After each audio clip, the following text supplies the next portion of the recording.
السلام عليكم في حلقة جديدة، حلقة نتناول فيها موضوع الساعة وموضوع الإيقافات الجديد بالوثائق الجديد بوثائق. اليوم زاد سجلنا احتفاظ وإيقاف بارون التهريب الزيوت حميدة بن عمر. اليوم تعرفوا اللي نعرفوا شكون ينوبوا في صفاقس، لكن راهو اليوم مسألة أمن قومي حكى عليها الرئيس، هي توزيع واحتكار مسالك التهريب. حميدة بن عمر تم إيقافه اليوم في صفاقس، ونعطيكم ملف حميدة بن عمر انه هو يعني ما يعرف ببارون الزيوت، وبارون يعني شركة البركة، وبارون الزيوت يعني زيت الفاتورة. دونك راهو ما فماش يعني ماذا بينا لهنا نتحنكوا شوية بالوطنية، لهنا الحساب للناس الكل. السيد هذا كما تعرفوا كان متستر عليه يعني وزيرة التجارة قبل، وملف وانا بعثه لكم يعني. دونك بالنسبة لملف حميدة بن عمر هو موجود عندنا ان شاء الله. هذا ملف اليوم مش نعطيكم 35 وثيقة ان شاء الله، بما فيها جون بيير ماغنيبون. هو عنصر من عناصر الاستخبارات اللي متورط في معاه كمال الطيف، معاه خيام التركي، معاه عبد الحميد الجلاصي. هذا هو يعني جون بيير ماغنيبون، احد العناصر اللي وقع يعني التخابر معها في اسقاط نظام الدوله واسقاط الدوله، ومعنا مشاو حتى الابعد انهم مش يشكلوا الدوله هذه، وانهم الوزير رئيس الحكومه مش يكون فاضل عبد الكافي، وتوفيق بوعون وزير الداخليه، ومخطط كبير حقيقه. نحن نعطيكم المعلومات اول باول، اي حاجه بالوثيقه، اي حاجه نعرفوها رانا نقولوها لكم. هذه حبينا ندخلوا في البدايه في صلب الموضوع. وثائق نتاع التخابر مع الجهات الاجنبيه نتاع جون بيير ماغنيبون، ان شاء الله مش تلقاوها الكل اسفل التعليق هذايا، اسفل الفيديو هذايا. بعد ما نكمل الفيديو هذا مش تلقاو 35 وثيقه نجموا تقراوا مع بعضكم، ونقراوا الناس الكل شنو هو الخطر اللي كان يحدق بتونس، والخطر الذي كان قريبا ووشيكا. يعني ربما كانت في ليله 27 جانفي اللي فات، لكن الحمد لله يعني هناك امن في تونس، وهناك يعني شعب في تونس، وهناك يعني الحمد لله معناها تنجم تقول مرت بسلام. لو ما ندخلوش في نطاق اللي احنا نحاكموا، احنا ما نحاكموا حد، احنا لسنا قضاء ولسنا جهة قضائية، نحن نعطي الرأي ونعطي معناها المعلومات اللي عنا لإنارة الرأي العام. حبينا في البداية باش نعطيكم القضية نتاع حميدة بن عمر. خلينا نفهم وش معناها. اليوم الرئيس حكى مع وزيرة التجارة، وحميدة بن عمر في صفاقس هو سبب عزل وزيرة التجارة الرابحي. نعطيكم تفاصيل، وهذوما وثائق نتاع ايقافه اليوم في صفاقس. راهو بارون كبير ياسر، تهرب ضريبي اكثر من 6 مليارات، سند خارجي في صفقه مشبوهه 15 مليار. هذا حميدة بن عمر.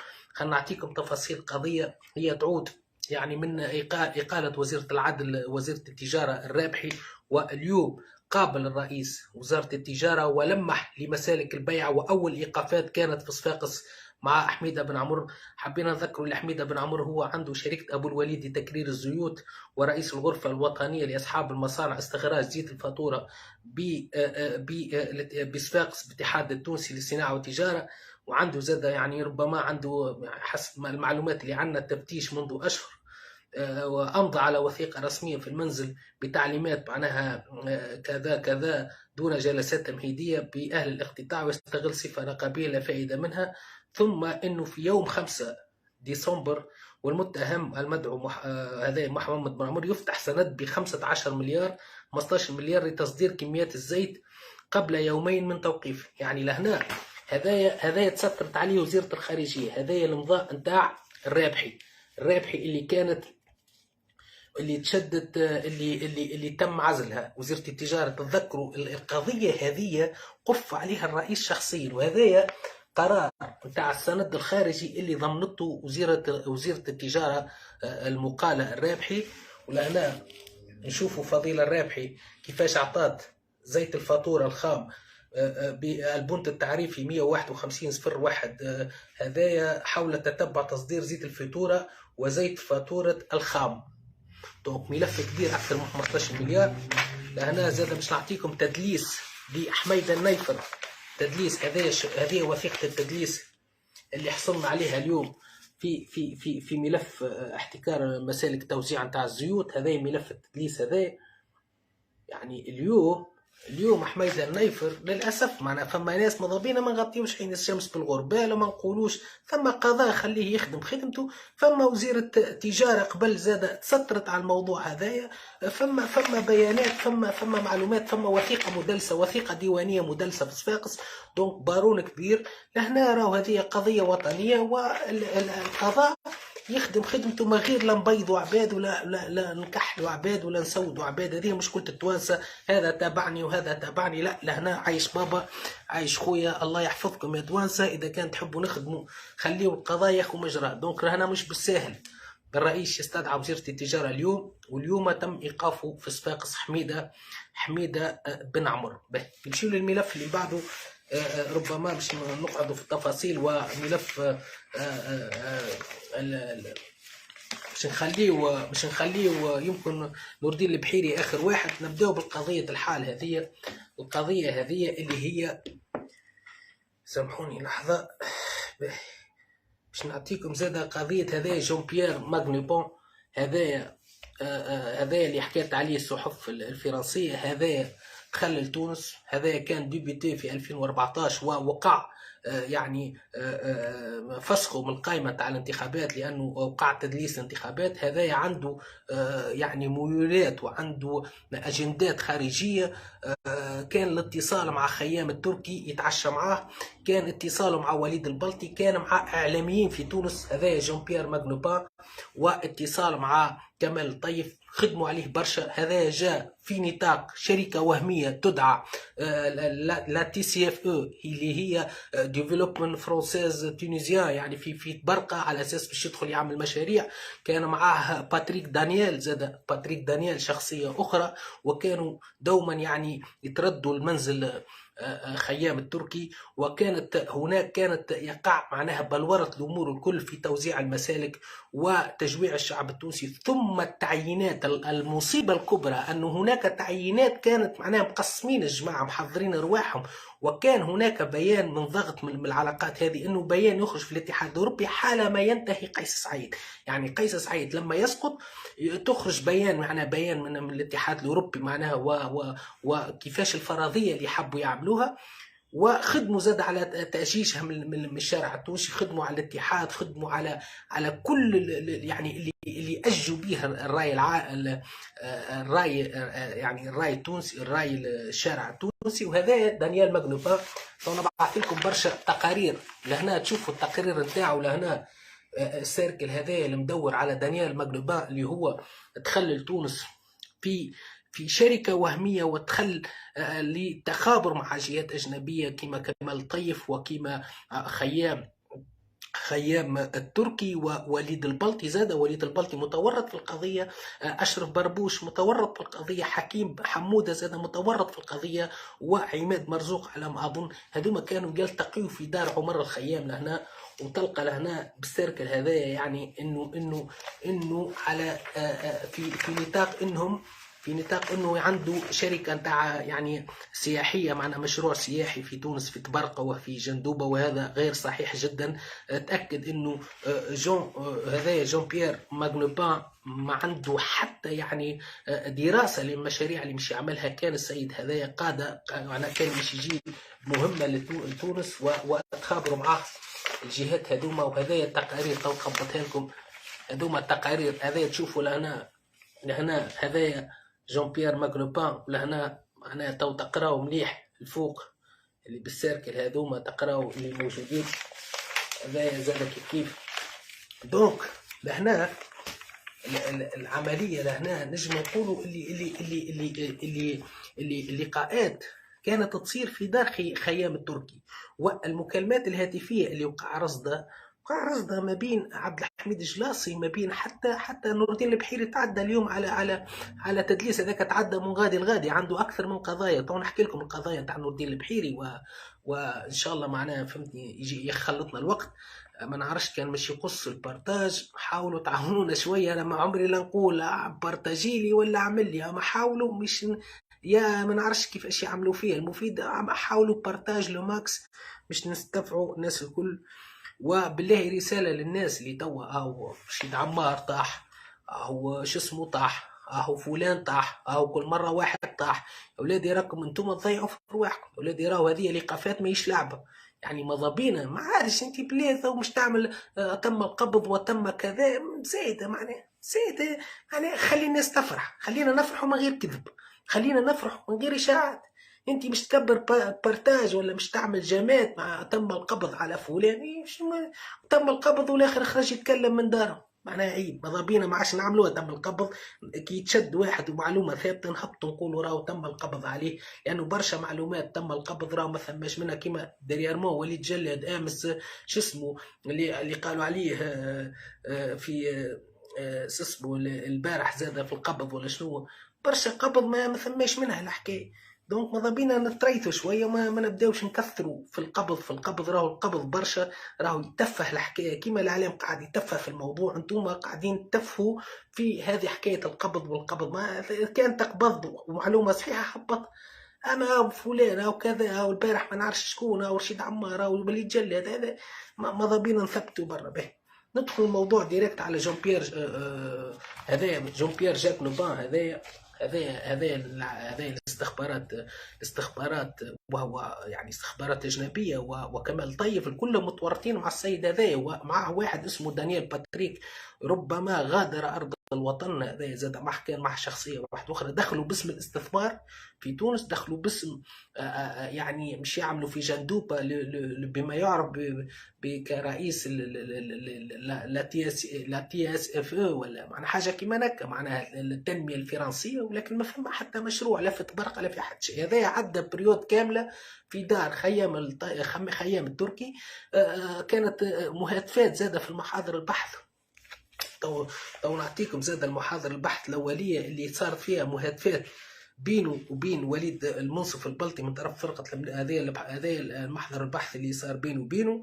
تبين وجود محادثة أخيرة للمدعو جون بيير ماغنوبا مستغل الحساب الإلكتروني عن طريق تطبيق الواتساب، ومستغل الحساب الإلكتروني به المتصل بالشريحة بليس 33 640 تلقاه عدد الشريحة كذا كذا، والذي تولى به مدعوم البلطي وتعيين حكيم بن حمودة رئيس الحكومة. هما يعني حكيم بن حمودة يعني كان المقترح نتاعهم انه حكيم بن حمودة رئيس حكومة. بعث ليك قالوا الفاضل عبد الكافي، والفاضل عبد الكافي داخل في الموضوع هذا، لانه حكيم بن حمودة اتضح انه معناها مقسمين. راهم الناس هذوما مقسمين كل شيء على اساس تأجيج الرأي العام، يلقاو في صيغة اخراج، في صيغة خلية سند ولا خلية معناها كيفاش. وكان فما زاد نقابي في الامن الرئاسي مرت في الحكاية اللي هو انيس المقعدي. وكان فما برشا وجوه، يعني وجوه كبيره اللي يحبوا معناها يتخلصوا من قيس سعيد، مش يقتسموا الغنيمه هذه. مش وكان مايا القصوري سفيان بن حميد اعلاميين زاد مورطين، وليد برشا اللي موجودين الكل. يعني هذوما الكل كانت عندهم لقاءات هذه كانت تصير في منزل خيام التركية في عن طريق الهاتف او في شيرة برقة وجهة برقة، على اساس السيد هذا جون بيير ماغنوبا اللي هو يعني يتلاقى بالاطراف هذه الكل ويحضروا لتونس اخرى، ويحضروا مش وعاملين برنامج معناها مصالحه الوطنيه، على اساس انه مش يعملوا مشروع المصالحه الوطنيه، وعلى اساس انه يسقطوا دستور 2022، وعلى اساس انه قيس يهرب البرة او يغادر البلاد او يخوفوه او يحاولوا انهم يخترقوا سيناريو يعني استراتيجي مع سند خارجي، مع انهم يضغطوا على الاتحاد الاوروبي انه يتبنى العمليه هذه. يعني مخطط كبير ياسر، يعني ما فماش زاد هنا. يقول كما توجه جون بيير ماغنوبان للمدعو وليد البلطي بالسؤال لوجود طبيب نفسي من بين اعضاء الوفد الامريكي، ليعلم وليد انها اشاعات نشرتها الصحافه التونسيه، علما وان جون بيير ماغنوبان نيته الاتصال في اليوم الموالي داخل الاجتماع سوف يحضره عن بعد. تجدون المحادثه المذكوره صلبا محض المعانيه ورفع دليل رقمي بما يفيد ان معاينه الهاتف ايفون الحامل لرقم السلسله 3 تلقاوها رقم السلسله المحجوز على شبه وليد كذا كذا، تبين له وجود محاذاة جماعة المدعو كذا كذا. دونك هنا تنطلق الابحاث هذه، والابحاث هذه من نوفمبر. انا الابحاث هذه ابارابو من نوفمبر، نزيدو نقراو محضر البحث. يقول زاد غدوة يجي رد خبر من الإليزي على ديوان ماكرون شنو الحل في تونس. حكيم زاد كيف اسم زاد حكيم بن سلطانة تعاود 4 مرات. مازلنا ما عندناش فكرة عليه شكون هذا حكيم بن سلطانة. عندك اسمه عماد مرزوق زاد في الموضوع. دونك فاضل عبد الكافي كان مش يترشح حكيم بن حمودة مش يحطوه رئيس حكومة. بعت ليك خير انه فاضل عبد الكافي انه يتولى شنو هي حكومه انتقاليه. يحبوا يعملوا حكومه انتقاليه تاع 6 شهور ويدخلوا في انتخابات رئاسيه وتشريعيه. دونك حكومه انتقاليه يشدها حكيم حموده او فاضل عبد الكافي. وكان راهو هذا اخر المداولات نتاعهم. والنقطة اللي مش ينطلقوا منها كيفاش يهرب قيس، كيفاش يقتلوا قيس. معناها هذه هي التخمينات اللي عندهم عن طريق هذا جون بيير ماغنوبان اللي تخابر معنا. والجلسات الكل كانت في دار خيام التركي عن طريق الواتساب مع البلطي، مع حكيم حمودة، مع زاد عبد الحميد الجلاصي. زاد كيف نلقاو حتى اعلاميين قعدوا مع السيد هذا، والسيد هذا دخل لتونس على اساس معناها مشروع الاتي اف سي ولا شو معناها المشروع في تبرقه، مشروع سياحي.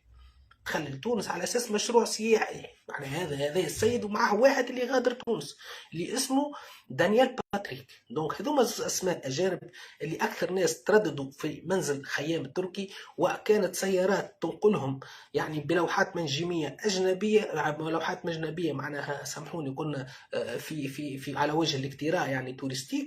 وكانت العمليه مخططه ومدروسه، وكانت اللوبي هذا يبحث عن انه يركز حكومه فيها الاسماء هذوما اللي قلنا عليهم. دونك الاسماء هذوما انه في فاضل عبد الكافي رئيس حكومه. كان الاقتراح الاول مش يكون حكيم حموده، لكن ربما دفع من الناس هذوما اللي تخيل انه فاضل عبد الكافي يشد رئيس حكومه. توفيق بوعون اللي يعرف توفيق بوعون وزير داخليه، وكان مع بينه وبين سامي الهجري اللي اقترحوهم بعد مدير امن وطني. هذه نقطه ثانيه. زاد رشيد عمار. فكروا انه رشيد عمار، لكن رشيد عمار فوضوه انه يكون زاد وزير دفاع، يرجع يشد وزير الدفاع. حطاب الهجري مستشار سابق في الامن في الرئاسه هذا، حتى مش يحطوه مستشار رئاسي. حكيم حموده حطوه على يعني يكون مستشار حكومي مع فاضل عبد الكافي. هذا المخطط شوفوا معناه قمه وعماد مرزوقي يشد الماليه، وزيره الماليه او يعني حاجه كيما هكا. سامي الهجري مدير امن وطني. منصف عطيه وزير خارجيه. هذا زاد. وربما ما هيش واضحه المعلومه نتاع الزكراوي، اما الزكراوي يقول لك يحبوا يحطوه وزير عدل. دونك معناه هذا قلب نظام الدوله، وهذا تآمر على امن الدوله. وراه في القوانين وفي المعاهدات الدوليه وفي يعني قوانين الامم المتحده. وما نعرفش اذا كان محامين اليوم يقولوا اجراءات شنو. هناك يعني تحفظ على ساعات، ويجب يكون حتى 15 يوم يعني 48 ساعه. راه ما فيهاش لا اذن قضائي ولا اذن تفتيش ولا هذا ما هذه قضايا التآمر على امن الدوله وقلب النظام. راه ما فيهاش يعني اذونات كما نسمعوا توا، وما فيهاش يعني. هذا موضوع كبير ياسر، خاطر ثم تتفيه يعني. الناس قاعده تتفه، وكما تعرفوا الاعلام يتفه، والاعلام شوف المافيا اللي في تونس يتحكم فيها الاعلام. وهذا هما الناس اللي زعما نخبه، هما زعما هما معناها اللي هما معناها يراو في رواحهم اللي هما نخبه البلاد. هما راهم شرذمه من المتعفنين المتحيلين الكعاليس. قال الاخر كعالص توانسه. شو تواسخ يا اخي. هذا معناه التهم هذه ما زلت انت تبري فيه، وما زلت يجي نخرجوه وتعرض للعنف. واش تعرض للعنف يا عمي؟ في قلب نظام الحكم وتقول لي تعرض للحكم. يحبوا يعملوا حكومه جديده. يحبوا انا اشوفوا انتم السيد هذا اجانب تدخل لتونس تخطط مستقبل تونس يعني برونشمون حتى مع الاتحاد الاوروبي. يتيح قيس، يغادر قيس، يخوفوا قيس. ربما كان انيس المقعدي زاد نقابي هذا النقابات يخوفوا برشا النقابات هذوما زاد في نقابه في الامن الرئاسي. هذوما الاختراقات اللي حبوا يعملوها على اساس انهم يخوفوا قيس، يغادر قيس، ربما يصفيوا قيس يمشيوا لبعض. الناس هذوما راهم عادي، لأن هما الهدف نتاعهم إسقاط قيس وإسقاط المسار، يعني ما عندهم حتى مشكلة. زاد كيف نلقاو ريم العطوي طريقة عماد مرزوق متورطة في العملية، أنيس المقعدي، أشرف بربوش، مايا القصوري زاد متورطة. قلنا أنا مايا القصوري راهو اسم مشبوه، اسم من ما يرتاح له حتى حد، اسم نتاع تعامل مع جهات أجنبية، اسم ربما هو اللي حطم شمس فام واللي ضرب شمس فام. اسم غير معناها غير منطقي جدا انه نلقاو الاسم هذاك، معناها تخلي الاعلام باي صفه، الله اعلم. فهمتني به. هذايا قلنا. زاد اليوم حميده بن عمر توقف في صفاقس. بالنسبه نجيو لموضوع نور الدين بوطار. بلا نور الدين بوطار اذا كان باش نطرقوا على موضوع نور الدين بوطار، راهو مش نحبوا نختصروا نور الدين بوطار. به سي نور الدين بوطار راهو 2003 نور الدين بوطار اللي هو مدير إذاعة موزايك. نور الدين بوطار 2003 صحفي بجريدة البيان، هذا مدير، راهو صحفي عادي. بالأحسن حطوا مدير لإذاعة جديدة اللي هي إذاعة موزايك نتاع بالأحسن الطرابلسي. باهي تأسست الإذاعة بأموال بالأحسن وكذا وكذا حتى ل 2011. مرسوم المصادرة طبق القانون على إذاعة شمس وتم معناها مصادرتها من سيرين ابنة زوج معناها ابنة الرئيس زوج مروان مبروك، لكن قناة إذاعة موزايك ما تمش مصادرتها، قعد فيها هو مش ملكه. توا بوطار اللي تحكيوا عليه ماهوش ملكه القناة، المدير هذا ماهوش نتاعو، هذه على أملاك المصادرة نتاع بالأحسن الطرابلسي نتاع الطرابلسية، يعني على ذمة، يعني صار فيها حتى تدليس. مش السيد ما تحسبش، راهو كان صحفي عادي في جريدة البيان، إنسان عادي ما عنده حتى ملك، ما نجمش يخلق إذاعة. دونك وقع السطوة عليها الإذاعة هذيك. باهي إذاعة موزايك شكون تدخل له وقتها لمنع مصادرة المؤسسة؟ دخل له فؤاد المبزع. تبعوا التاريخ مليح، فؤاد المبزع وفؤاد المبزع وهو اللي تدخل الباجي قايد السبسي مش يمنعوا من المصادرة نتاع الإذاعة هذيك. دونك لهنا يا توانسه السيد هذايا نور الدين بوطار راهو ماهوش نتاعو قناة موزايك، راهي على ملك الدولة التونسية، راهي على أملاك، على ذمة أملاك المصادرة. به واصبح ظاهرين. هذا هو. حتى التحاليل المالية اللي في حسابات نور الدين بوطار وأشقائه منذ 2003 تثبت أنه ما عنده حتى شيء. الراجل الإذاعة مش إذاعته. معناها علاش شوف علاش الإعلام ما يحكيهاش الحكاية هذه؟ علاش ما يقولش راهي الإذاعة نتاع موزايك راهي مش على ملكه هو، راهي على أملاك بالأحسن طرابلسي، راهي على ذمة نورمالمون يقع مصادرتها. علاش المعلومات هذم وكأنه علاش ما يقولوش راهو إنسان عادي؟ احنا ما توا بالنسبه لبوطار ما عندوش دخل في قضيه جاك نوبون هذا نتاع التخابر مع جهات اجنبيه وقلب نظام الحكم، لا ما عندوش. لكن يقافوا زاد لانه اخذا المصادره تاع قناه موزايك راهي مش ملكه. موزايك راهي تاع بالأحسن الطرابلسي، راهو بالأحسن الطرابلسي عينوا يمكن 2009 حطوا موديل وحطوا على راس الواحد. إيه من بعد ليك السيد استملك عليه. فؤاد كانت باش تتم مصادرتها في عهد الباجي السبسي، دخل له فؤاد المبزع. دونك ماذا بينا نشغلوا الذاكرة الوطنية، وماذا بينا نقولوا كلمة الحق، ماذا بينا ما نبداوش بوطار ونقابة الصحفيين. يجي اخويا انت نقابة الصحفيين هو خطية العلاقة نتاع التخابر هذه وتحب نظام الحكم شو اسمه هذا بوطار نور الدين بوطار الخطية. لكن تشد على موضوع المصادرة، من أين لك هذا؟ هذه على ذمة أموال الدولة. قناة الموزايك إذاعة الموزايك على ملك تاع بالأحسن الطرابلسي وعلى مصادر فيها وفيها قانون من 2013، والسيد ما استجابش، والسيد معناها عمل ثروة من موزايك. هنا معناها وتدخلوا فؤاد المبزع مش ما يتمش مصادرته. علاش ما تقولوش هذا في الإعلام؟ لأنه إعلام عناش إعلام في تونس، إعلام عار، إعلام اللي نجيب الدزيري فيه محلل. نجيب الدزيري يعني ضحكة، مش تضحك يعني من قلة المحللين الجهات. تلقى فيه نجيب الدزيري، تلقى فيه من عرف شكون محلل، والاخر محلل وكرونيكير وسخط. علاش ما تقولوش انتم صحيح ما احنا مع حرية التعبير ومع حرية النقد ومع حرية المعارضة والاعلام الحر، باهي يا سيدي. علاش ما تقولوش للشعب التونسي انه اذاعة موزايك على ملك بالحسن الطرابلسي، وجميع الوثائق اليوم على ذمة مصادرة القناة هذه من 2013. تدخل فؤاد المبصع شخصيا، دخله في قضية المصادرة.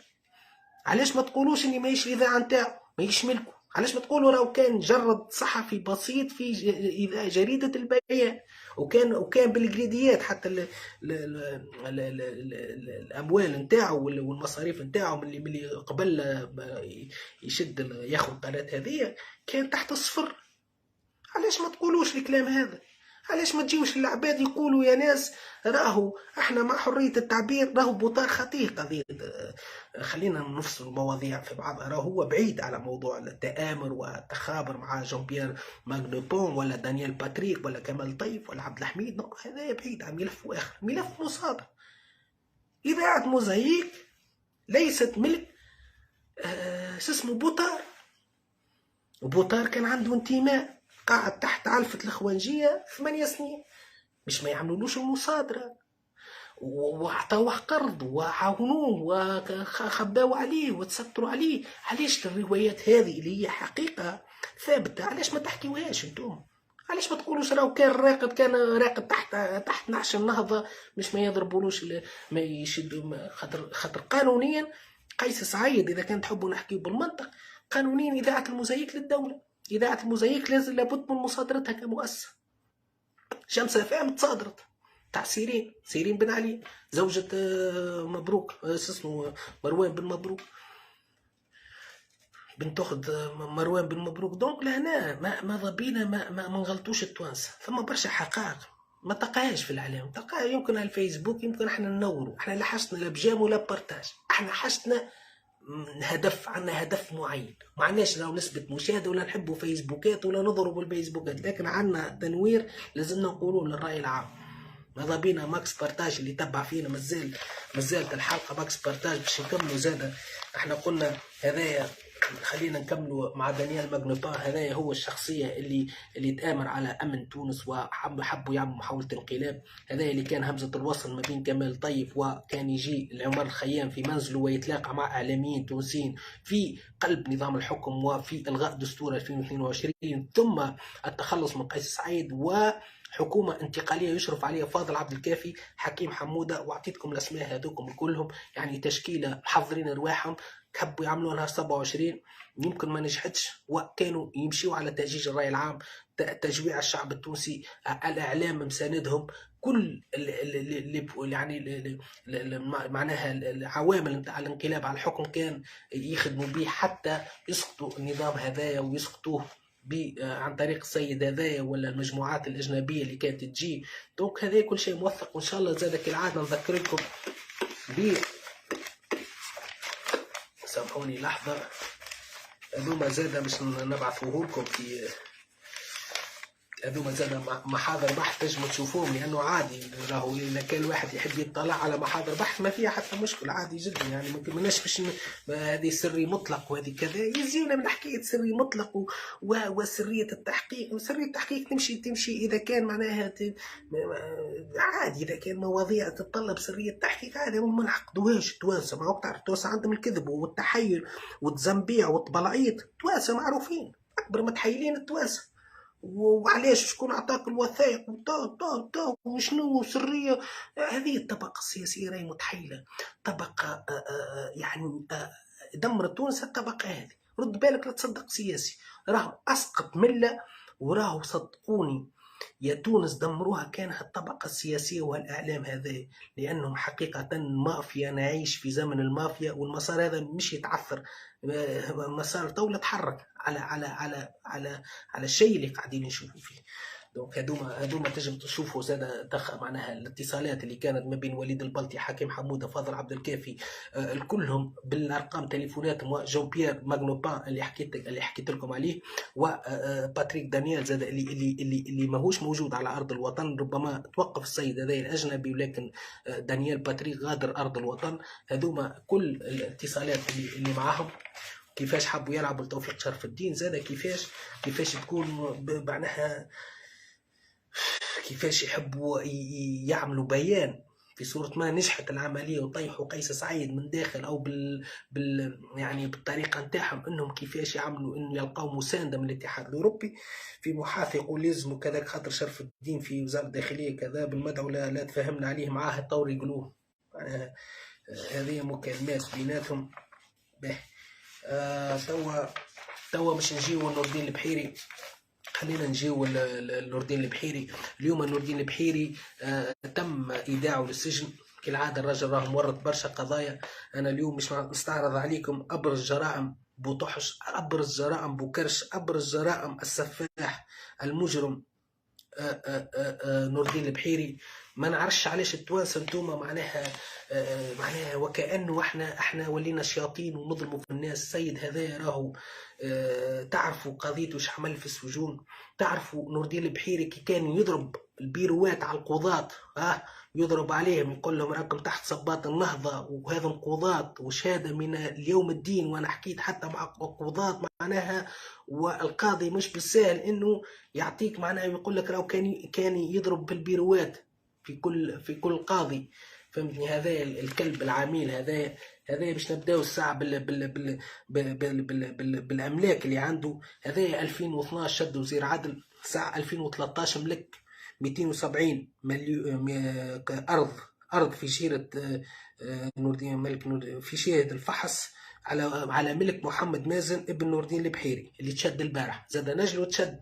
شوف 2012 ياخو في وزارة العدل، 2013 يشريوا أرض ب 270 مليون، ولده شرى 270 مليون. هاي هذا تلقاو العقد نتاع الأرض نتاع الفحص هذا. يا ربي العمل عليك. أنا مش نبدأ معاكم بالوثيقة جميع الوثائق مش تلقاهم في التعليقات، خاطر برشا ناس يسألوا فيها الوثائق راني نكمل الفيديو وبعد نجيكم في التعليقات ونبدا نطيش فيهم. دونك ثبتوا في التعليقات من بعد.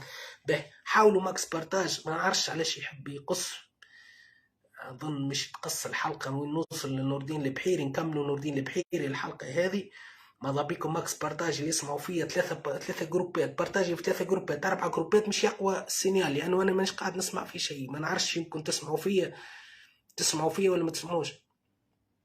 كانكم تسمعوا فيا ما نعرفش في بالي قص ما نعرفش قص ولا ما قصش. اللي يسمع فينا بالله قاعدين تسمعوا فينا تو ولا ما نعرفش في بالي قص. تسمعوا فينا في البث. به نواصلوا ونحاول ماكس بارتاج. انت تسمعوا وزيد ماكس بارتاج في الجروبات. به 2013 محمد مازن ولده هذا اللي تشد، محمد مازن ابن نور الدين البحيري، وكان عنده صفحة اسمها كشف المستور قديمة هذيك نتاع ولده. محمد مازن هذا البحيري يضرب قطعة أرض في الفحص 270 مليون وهي معناها موجودة والعقد هو موجود من 2013. هذوما بالسيركل وهذا بالسيركل. ارشم عندك هذه النقطة الأولى. مازال هذه ما حكايات فارغة. 2012 وانا كنت شاهد عيان. 2012 عنده خوه. شكون يعرف خوه طنجرة مسمينه خو نور الدين البحيري في جبنيانة. خو نور الدين البحيري يتحكم ب 15 عام حبس في سجن صفاقس. يتشد في العامرة من بعد الثورة على فكرة. 2005 تشد على مفاحشة طفل قاصر. هذا يا خو نور الدين ضرب 5 سنين. من بعد الثورة قبل الثورة شد طفل صغير في المساترية. خو نور الدين البحيري هذا تحكم في سجن صفاقس. تحكموا عليه ب 15 عام حبس. 15 عام حبس. تبعوني لأنه هذا طفل يعني اغتصبوا طفل قاصر في سيرة المساترية في بالي في جبنيانة في صفاقس. هذا في خو نور الدين البحيري. يتحكم عليه 2000 ألف به. لا سامحوني، لا مش هعطيكم الديتاي بالضبط كيف صارت. في سجن صفاقس عدى 6 شهور خو نور الدين البحيري اللي عدى راهو المفاحشة بطفل قاصر. خو نور الدين البحيري عملها 2006 وعدى 5 سنين، يعني عملها قبل، عاود كررها مفاحشة طفل قاصر في جبنيانة. تبعوني مني، خرجوا من حبس صفاقس بعد لا تحكم عليه لأنه مكرر في المفاحشة واستعمال العنف على طفل قاصر، يعني يفاحش طفل قاصر. خو نور الدين البحيري يخرجوا بعد 7 شهور من 14 عام حبس، وهي مكرر عملها 2005 وعاودها بعد 2000 وبعد الثورة، وتحكم عليه شكون يخرجوا؟ نور الدين البحيري. وش عمل له القاضي؟ القاضي اللي حكم على اخوه تم اعفائه. مازال هذوما زوز عطيتكم، مازال مش تعرف مش تسمعوا الغرايب نتاع نور الدين البحيري.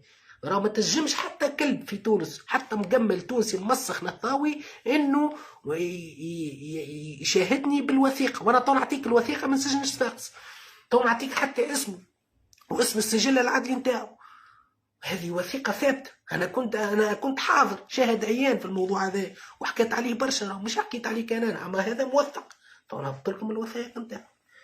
14 عام مفاحشة طفل قاصر عملها في 2004 ولا 3 تحكم ب5 سنين. 5 سنين تصور في عهد بن علي خوه عداهم نهار مفاحشة طفل قاصر، عاود كررها الحكاية بالعنف تحكم ب 14. يجي نور الدين البحيري وزير العدل 2012 يخرج خوه بعد 7 شهور. بعد 7 شهور ما استناش حتى الاستئناف، تو نورمالمون انت هذا حكم ابتدائي، ويعزل القاضي اللي حكم على اخوه. ما نحكيوش على نسيبه، انا خاطر نسيبه العكر مازال مش تعرفوا الغرايب. نجي للوثيقه الثانيه. هذا نور الدين البحيري، ها سعيده ها عكرمي يلي جبت لنا نسيبك مجرم ممسخ مجمل تونسي هامل. ها نسيبك مجمل، نسيبك يا سعيده يلي تنفخ في الوحده، تنفخ زعمة راجلي. انت بركة مصيبة، انت جبت خوك ولا نسيبه هذا بشير العكرمي، نسيب سعيد راجلك اكبر مجرم في تونس، ونسيبك اكبر مجرم في تونس. وانا صح عليهم جاوا مع قيس سعيد، كان جاوا معنا احنا حركة، انا اتهنى قسما بالله اعدام شنقا بالرصاص، مش فادلكوش احنا. هذا زاد كيف هذا. شوفوا لهنا هذا بتصحيحة إمضاء وزير العدل نور الدين البحيري. قرار شنو؟ أنا خدمت في السجون، نعرفش معناها قوانين السجون، ونعرف اللي في المرناقية وفي الوحدات السجنية كانوا فما مساجين إرهاب فيهم، يعني بعد الثورة. هذا أكبر جريمة عملها نور الدين البحيري. باهي بالقرار عدد 3689 سري مطلق نور الدين البحيري في 3 سبتمبر 2012. اني وزير العدل بمقتضى هذا التصريح للشيخ بشير بن حسن بزيارة كل السجون التونسية دون ترخيص مسبق، وذلك لإلقاء دروس توعوية على السادة مدير عام السجون الإصلاح وقتها كان مع شكون، ومدير الوحدات تسهيل المهمة. ايش معناه نور الدين البحيري امضى على دخول بالحسن الشيخ بالحسن للمرناقية، يعني لا نتجاوزوها. قال يعمل في محاضرة.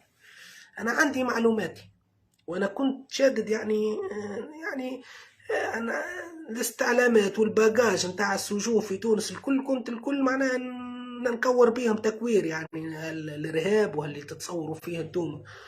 فهمت؟ انا كنت مستشار قبل. معلوماتي تأكد انه ادخل بشير بن حسن اللي دخلوا العكرمي، دخل بشير بن حسن هذا المفتي، هذا دخل المرناقية، دخل معه 6 تليفونات بدون تفتيش، يدخل بدون تفتيش. الإذن تاع نور الدين البحيري هذا تصحيحته بدون تفتيش، في اختراق لقوانين السجون حتى في العالم. الإرهابيين تخللهم بشير بن حسن وأعطاهم تليفونات، 2 تليفونات. وعندي، وكنت أنا تحب نحكيه الصحيح، كانوا يعني ضباط اللي موجودين في الاستعلامات غادي أو كانت ناس تخاف، والتقارير خرجناها وهربناها البر. 2 هواتف منهم هذا. وتعرفوا انتم اللي السجن المرنجيه كان يعني كان فما اللي كوب يعني ما تجيبش ساعات تخلي عندك تليفون، وفما اماكن كان حتى الاختراق غاديك وصلوا الارهابيين هذوما في السجن هذا يتخاطبوا مع ارهابيين هما في السجن.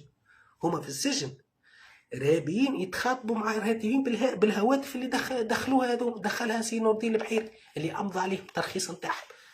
انا قلت لك بشير بالحسن دخل المرناقي دخل 6 تليفونات وثابت، وما نجم حتى حد وقتها يتكلم ولا نقابه تتكلم، وانا كان عندي التقرير هذاك، تقرير كان قدامي، كانت الناس كل خايفه.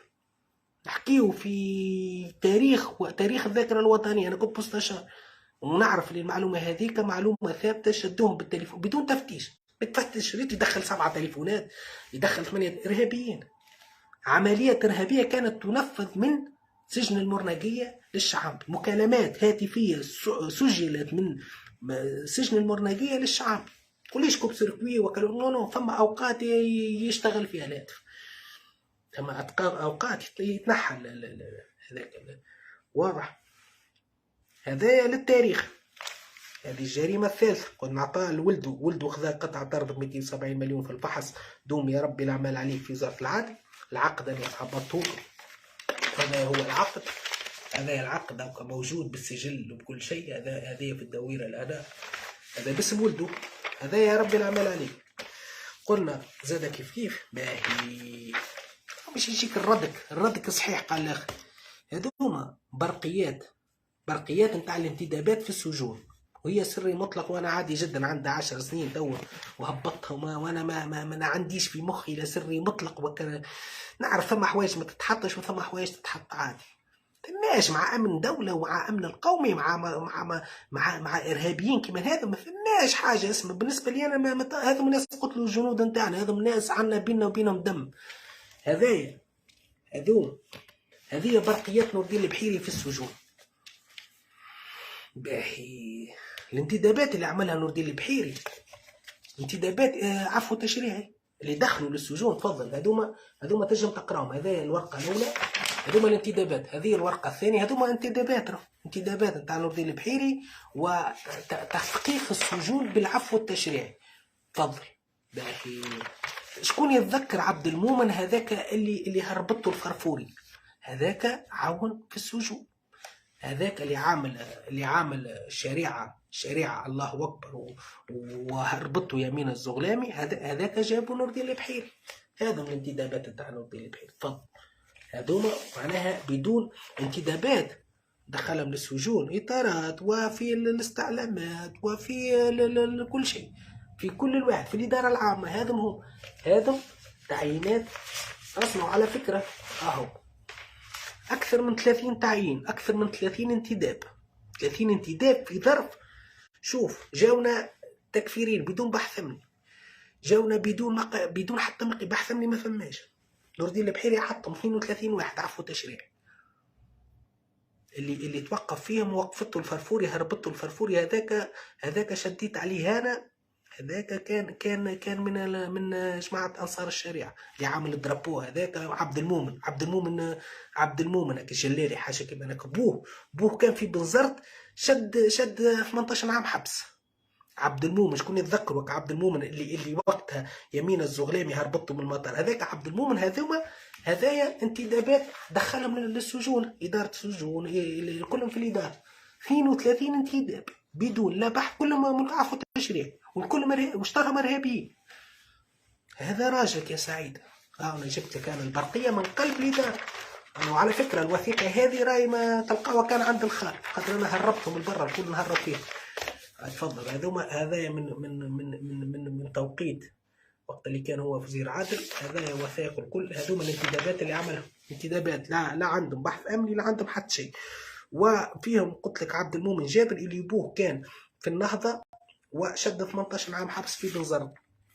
هذاك وقتها عامل شعار نتاع الشريعه، هذاك العالم في العالم الاكحل وقتها. ايش تعرف انت؟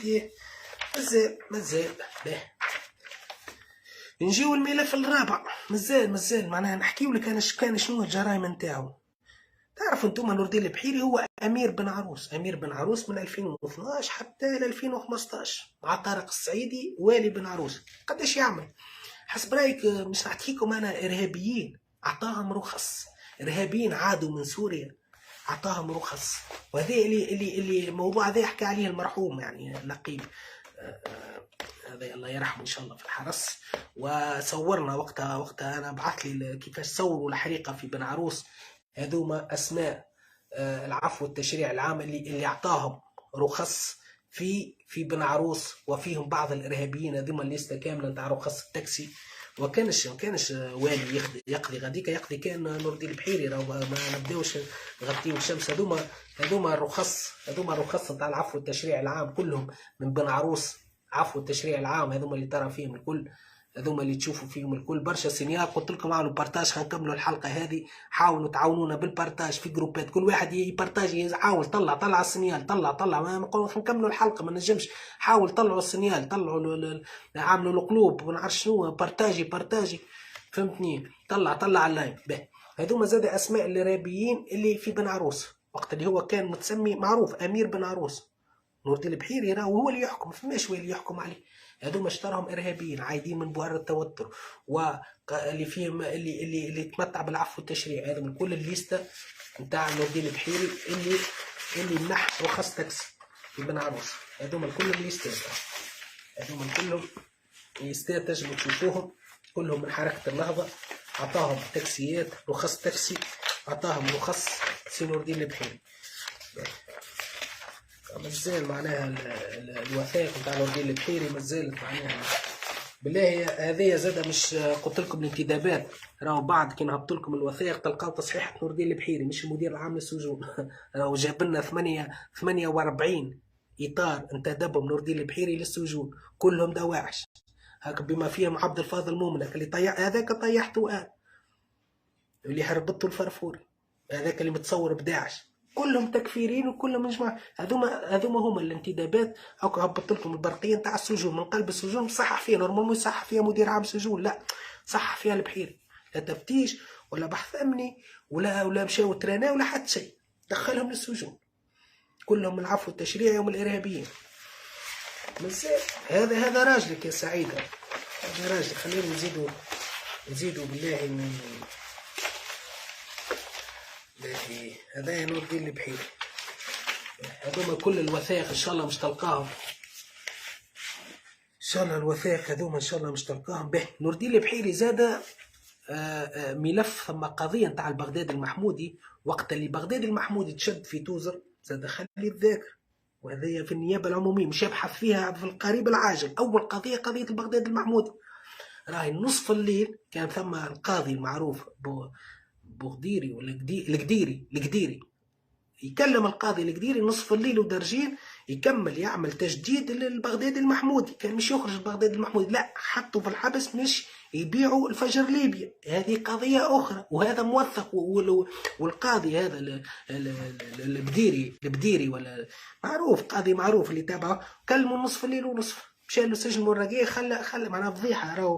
راهو معناها سجون كذا كذا كذا. هذوما جرائم، معناها جرائم اللي قلنا عليهم. زاد كيف كمال الطيف. هذوما زاد كمال الطيف. إذا كان تحبوا نحكيو زاد على كمال الطيف، عندنا ملفات نتاع سجل عقاري، شهادة ملكية الشقيق كمال الطيف اللي الناس يقولوا مش لاباس عليه. سيد هذا عنده 80 مليار في البنوك، براهن عقار لا تتجاوز 100 متر مربع. معناها هذوما العقارات اللي رهنهم خوه هذوما العقارات، وخذا 30 مليار من الدولة.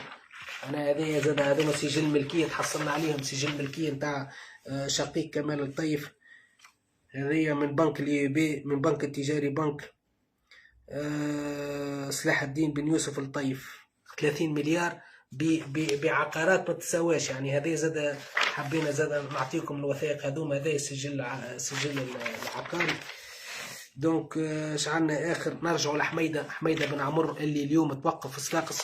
بالنسبه لحميده بن عمر راهو اليوم حكى عليه حتى الرئيس في بارونات تهريب الزيت المفوتر وبارونات تهريب واللي تسترت عليه وزاره التجاره.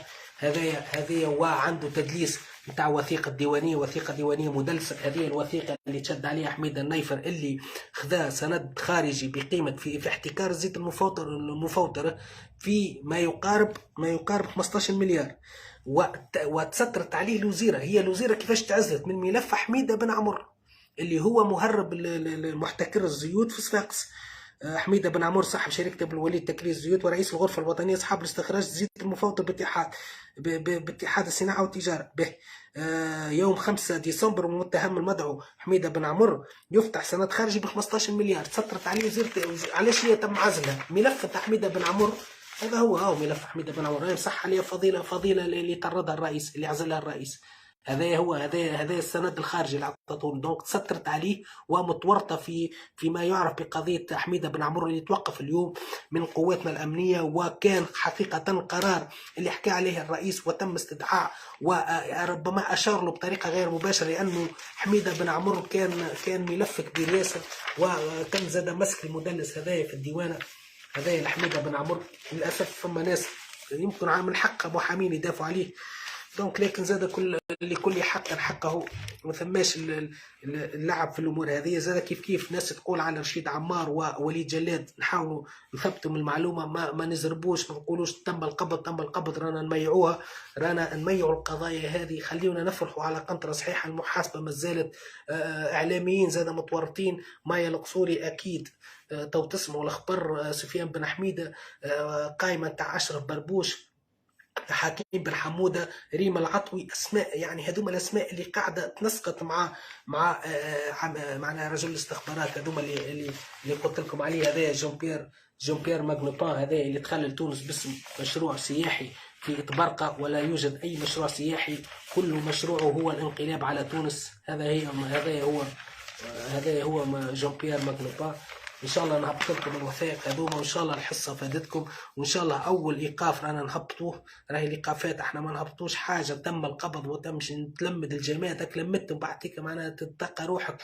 هبط كان حاجه صحيحه، ما فماش ما تقولش تم القبض وتم القبض، فهمتني؟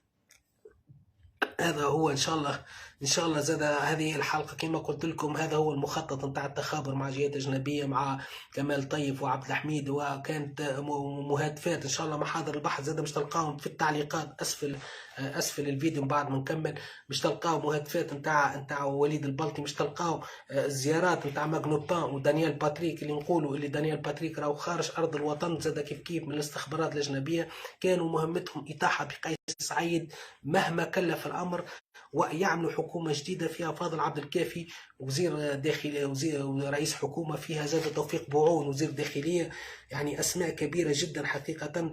هذه هي المعلومات. حطاب الهجري مستشار رئاسي، عماد مرزوق وزير ماليه، سامي الهجري مدير امن وطني، وزير داخليه توفيق بوعون، صغير الزكراوي ربما وزير عدل، منصف عطيه وزير خارجيه. هذه كانوا يحبوا يعملوا حكومه انتقاليه 6 شهور ثم يمشيوا يعملوا انتخابات تشريعية وكذا، لكن الحكومة حبوا يختاروها هما وحبوا يقلبوا نظام الحكم. ربما زاد ثم عون من نقابة الأمن الرئاسي، يعني المقعدي متورط في العملية هذه، اللي يقول المعلومات اللي تقول إنه معناها حب المخطط كامل يجموا، معناها نقولوا احنا يأججوا بالشارع تاجيج المسالك، التجويع التوانسة، الاضطرابات، الإعلام اللي يعاون فيهم. الإعلام قاعد يعاون، قاعد يدز، قاعد يقلب على الرئيس، ثم انه معناه يتخلصوا بقيس باي طريقه ويعملوا الحكومه تاعهم اللي باش تاخذ من الناس هذوما اللي هبطوا لتونس بسند اوروبي وسند كل شيء. مخطط كبير، ربي يستر بلادنا. هذوما 35 وثيقه ان شاء الله باش تكون عندكم ان شاء الله. وايداع نور الدين البحيري شيء مفرح، وما زالت الايداعات وما زالت الايقافات في الساعات القادمه. توقعوا فما اعلاميين قلتها ونقولها، راهم 4 من الناس موجودين وقاعدين يتكلموا امس واليوم، راك ستتفاجؤون بايقافهم في الساعات القادمه او في الايام القليله. هذا هو معكم الخال تامر بديده في حصريا، يعني نخرج كل يوم على خاطر لان الموضوع هذا بحقيقه موضوع الساعه، محاوله الانقلاب على قيس سعيد ومحاوله التآمر على ابن الدوله والتخابر مع جهات اجنبيه. الاسماء موجوده، رصد المكالمات موجوده، محاضر البحث ونهبطوا لكم الاوليه اللي تثبت علاقة الناس هذوما، عملوا الحكومة نتاعهم، عملوا كل شيء. ربي يستر بلادنا وماذا بينا نقص شوية من الإشاعات. تم القبض تقبض عليه، اوكي، ما تقبضش زي تهبطها، مش تكبر معنا، مش ما تميعوش الايقافات نتاعنا، ما تميعوش الفرحه نتاعنا. خلينا نعاني وخلينا نفرحوا فرحه صحيحه. ما زالت المحاسبه، نحن في حرب تحرير، ونحن في حرب تحرير وطني، وسنخوض هذه المعركه لاننا شعب واحد، ولان هذا الرئيس من امن تونس وامن شعب. هذا الرئيس راهو يمثل مسار كامل، راهو سقوط هذا الرئيس بما تم هو سقوط السقف على الجميع. خلينا نفرح وخلينا نمشيو بثبات. شكر الله سعي كل من فرح في هذه الإيقافات، ولعنة الله على الطبقة السياسية المتحيلة في تونس، طبقة متعفنة، طبقة تكذب صباحا ومساء وكل يوم، طبقة يعني متحيلة، كرونيكيرات زبالة. إن شاء الله الإعلام طهروها. احنا كرونيكيرات من أتفه ما فما، معناها نجيب الدزيري وكشلاوق هذوك اللي يجيبوا فيهم. دونك هذوما شنو، علاش يجيب لك نجيب الدزيري؟ ما هو مش يضحك، زعما هو باك موان دو ولا باك موان سيس ولا ما نعرفش عليه، يجيبوا فيهم مش يميعوا القضيه. دونك انت ما تحصلش، ما تخبطش اشاعه تخلي الناس تقول لك، تولي الناس تفقد المصداقيه نتاع الايقافات. الايقافات راهي جايه، اعلاميين جايين. اليوم بارون كبير هبط طيحوه في صفاقس، راكم شفتوا وثيقه التدليس. وان شاء الله فما كان الخير ندزوا مع بعضنا ونقفوا للعصابه هذه، لانه حقيقه تونس اليوم في حرب تحرير وطني. هذا معكم الخال ثامر الديده، ماكس بارتاج. حاول كل واحد يبارتاجي في زوج ثلاثه جروبات. ولنا موعد قريب إن شاء الله بوثائق جديدة وبإيقافات جديدة. لكم كل الخير أحبتي، والسلام عليكم ورحمة الله وبركاته.